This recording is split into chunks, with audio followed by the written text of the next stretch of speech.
Parfois, il suffit de quelques phrases pour construire tout un univers de pensée. On va plonger aujourd'hui dans un de ces textes. 9 lignes à peine qui constituent le neuvième hadith de la collection des 40 de l'imam al-Nawawi. C'est un des textes sur lesquels toute la tradition islamique s'appuie. Et pour nous guider, on a une conférence très éclairante du cheikh Hassan Boukhari.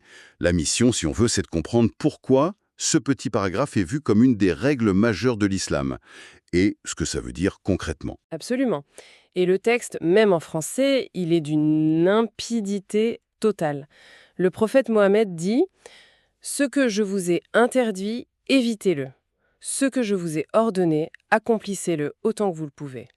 Car ce qui a causé la perte de ceux qui vous ont précédés, ce sont leurs questions excessives et leur désaccord avec leur prophète. » On a deux parties très distinctes. D'abord une règle de conduite, et puis un avertissement. C'est direct, il n'y a pas de furitimbre. Alors, décortiquons ça. La première partie, à première vue, on se dit ok, facile, fais le bien, évite le mal. Mais en relisant, la formulation est hyper précise. Pourquoi cette différence de traitement entre évitez-le, qui sonne comme un ordre absolu, point barre, et accomplissez-le autant que vous le pouvez, qui lui introduit une condition, une sorte de flexibilité? On est là au cœur même du réacteur théologique et pratique de ce hadith. La distinction, elle est fondamentale. Pour l'interdiction, le négatif, il n'y a pas de marge de manœuvre. C'est un non-agir, une abstention totale. La source cite des savants comme l'imam Ahmed qui considèrent l'interdiction comme plus sévère que l'ordre. Plus sévère. C'est contre-intuitif ça. On aurait tendance à penser que faire quelque chose est plus difficile que de ne pas faire quelque chose. Exactement, mais la sévérité ici, elle réside dans le caractère absolu de la chose. Il n'y a pas d'exception, sauf cas de nécessité vitale extrême, comme sauver sa vie. L'idée, c'est que si on s'abstient d'un interdit pendant 20 ans, mais qu'on le transgresse une seule fois, eh bien l'interdiction a été violée. Point. Il n'y a pas de notion de j'ai fait de mon mieux. Ah oui, je vois. C'est une logique binaire. À ce C'est moment-là. soit on respecte la limite, soit on la franchit. C'est une logique du tout ou rien en fait. C'est ça. Et du coup, pour les commandements, on change complètement de paradigme. Complètement. Pour les commandements, le positif, tout est lié à la capacité, ce qu'on appelle en arabe al-istita'a. Accomplir un ordre, prier, jeûner, donner l'aumône, ça demande une action, un effort. Et c'est là que la miséricorde divine, selon la théologie islamique, entre en jeu. La charge n'est imposée qu'à la mesure des capacités de l'individu. Les exemples dans la source sont très clairs. La prière, par exemple. Oui. La norme est de la faire debout. Si c'est impossible, on la fait assis. Si même ça, c'est impossible, on la fait allongée. L'obligation s'adapte à la réalité physique de la personne. S'applique que pour celui qui en a les moyens. Et ces moyens, ce n'est pas que financier, c'est aussi la santé, la sécurité du trajet. Précisément. Et de ce principe découle une règle juridique majeure en islam, c'est l'incapacité. Les obligations tombent avec l'incapacité. C'est une soupape de sécurité fondamentale. Pour résumer avec une image, l'interdit, c'est un mur infranchissable, une ligne rouge. L'ordre, c'est une montagne à gravir, et chacun la gravit à son rythme et avec ses propres forces. J'adore cette image, le mur et la montagne. Ça rend le concept hyper visuel. Mais est-ce que cette notion de capacité n'ouvre pas la porte à une forme d'autocomplaisance ou est-ce qu'on situe la frontière entre une incapacité réelle et le simple fait de ne pas vouloir fournir l'effort? C'est une excellente question et c'est un débat classique en jurisprudence. La réponse des savants, c'est que la capacité est évaluée honnêtement par l'individu devant Dieu. Il ne s'agit pas de chercher des excuses, mais de reconnaître objectivement ses limites. C'est une affaire de conscience personnelle.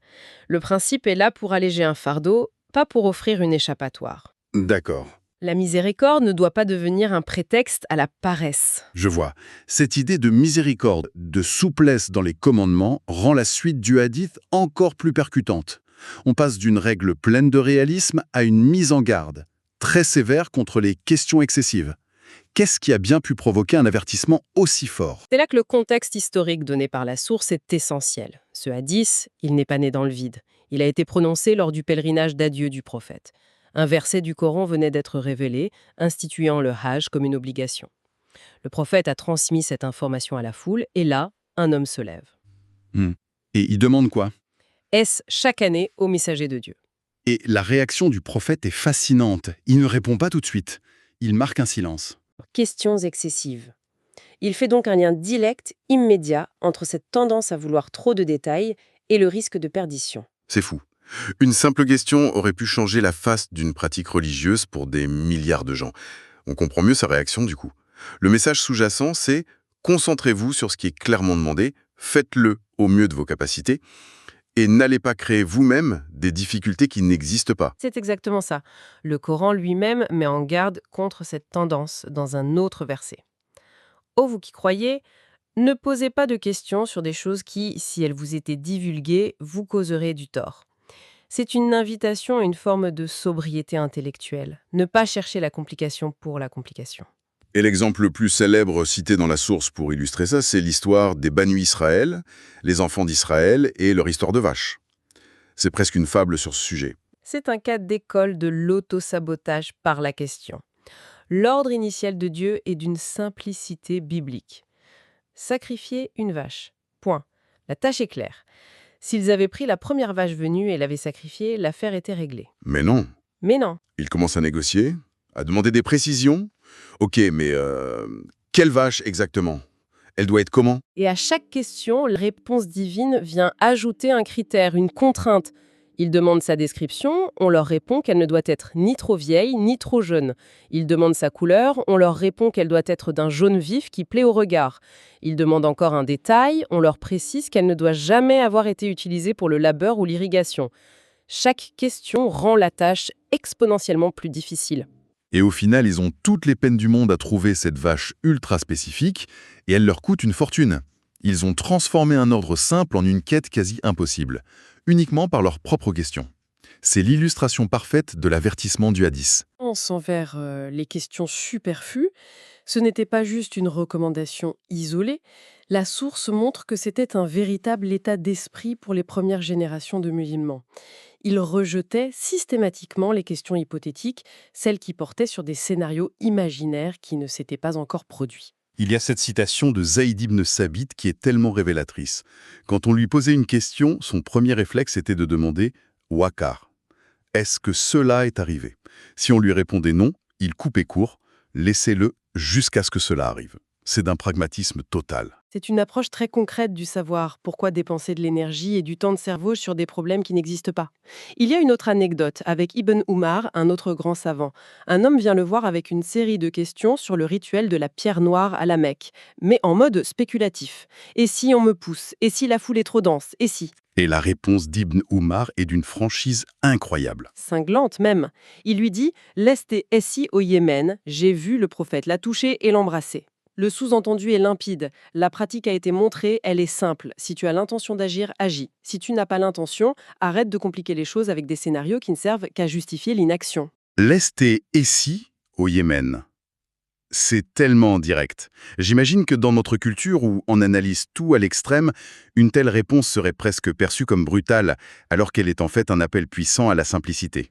Ça me fait penser à notre époque, justement. On est littéralement noyé sous l'information, les opinions, les scénarios. Ce hadith, vieux de 14 siècles, met le doigt sur un mal très contemporain, la paralysie par l'analyse. C'est une lecture tout à fait pertinente. Nous avons accès à une quantité infinie de données, d'études de cas, de débats théoriques, sur n'importe quel sujet. Le risque, c'est de passer sa vie dans la phase d'analyse, de recherche, sans jamais passer à l'action. On veut connaître toutes les variables, anticiper tous les problèmes potentiels. Et au final, on ne fait rien. Ce texte nous met en garde contre cette dérive intellectuelle qui mène à l'inertie. On passe son temps à collectionner des cartes routières de plus en plus détaillées, mais on ne met jamais le contact. C'est une parfaite analogie. Et tout ça converge vers une idée maîtresse, la véritable finalité de la connaissance selon cette tradition. Un principe résumé par la phrase « Iqtida al-elma al-amel ». Iqtida al-elma al-amel. Qu'est-ce que ça signifie? Littéralement, la connaissance exige l'action. C'est l'idée que la connaissance n'est pas une fin en soi. Ce n'est pas un trophée intellectuel à exposer sur une étagère. Attendez, ça change complètement la perspective. On vit dans une société qui valorise énormément l'érudition pour l'érudition. Le fait de savoir des choses est une vertu en soi. Mais ce que vous décrivez, c'est que dans cette vision du monde, une connaissance qui ne débouche sur rien de concret est non seulement inutile, mais peut-être même une sorte de fardeau. C'est assez contre-intuitif pour nous, non? C'est un changement de paradigme. La connaissance n'est pas la destination, c'est le véhicule, c'est le carburant qui doit alimenter une action juste, une amélioration personnelle, une contribution au monde. Plus on a de connaissances, plus notre responsabilité d'agir de manière éclairée augmente. Une connaissance qui reste théorique est considérée comme stérile, morte. Elle n'a pas rempli sa fonction. Ce qui nous renvoie à une question très personnelle que le cheikh Boukhari pose dans sa conférence. Pourquoi est-ce qu'on cherche à apprendre? Quelle est notre intention profonde? Est-ce pour obtenir un diplôme? Pour briller dans un dîner? Pour gagner un débat sur les réseaux sociaux? Ou est-ce un outil pour se transformer, pour agir plus justement, pour se rapprocher de ce qui est essentiel? C'est la question fondamentale. Le hadith ne fait pas l'éloge de l'ignorance, bien au contraire. Il incite à une quête de savoir, mais une quête ciblée, efficace, orientée vers un but. Il faut trouver cet équilibre délicat, poser les questions nécessaires pour comprendre comment agir, mais savoir s'arrêter avant de tomber dans le questionnement stérile qui nous détourne de l'action elle-même. C'est toute la différence. C'est un appel à être un praticien, pas seulement un théoricien. Donc, si on devait vraiment distiller l'essence de cette exploration, que faudrait-il retenir? Je crois qu'il y a 3 leçons majeures qui ressortent. La première, c'est cette distinction très sage entre l'ordre et l'interdiction. L'interdit, c'est la ligne rouge non négociable. L'ordre, c'est une invitation à faire de son mieux, selon ses capacités. C'est un principe de réalisme et de compassion. La deuxième leçon, c'est ce puissant avertissement contre la complexification inutile. Ne pas se créer soi-même des chaînes par des questions superflues. Et la troisième, la plus profonde peut-être, c'est que le but ultime de la connaissance est d'être un guide pour l'action. Et la source termine sur une citation des anciens sages qui encapsule cette dernière idée de manière inoubliable. Une phrase qui reste vraiment en tête. C'est une citation qui dit que la connaissance est une sorte d'appel. Oui, Un appel à l'action. exactement. La connaissance appelle l'action. Si l'action répond, la connaissance demeure. Sinon, elle s'en va. C'est une idée assez provocatrice. Elle suggère que le savoir est une chose vivante. Si on ne le nourrit pas par la pratique, si on ne lui donne pas corps dans le monde réel, il finit par dépérir et nous quitter. Ce qui nous laisse avec une dernière question à méditer.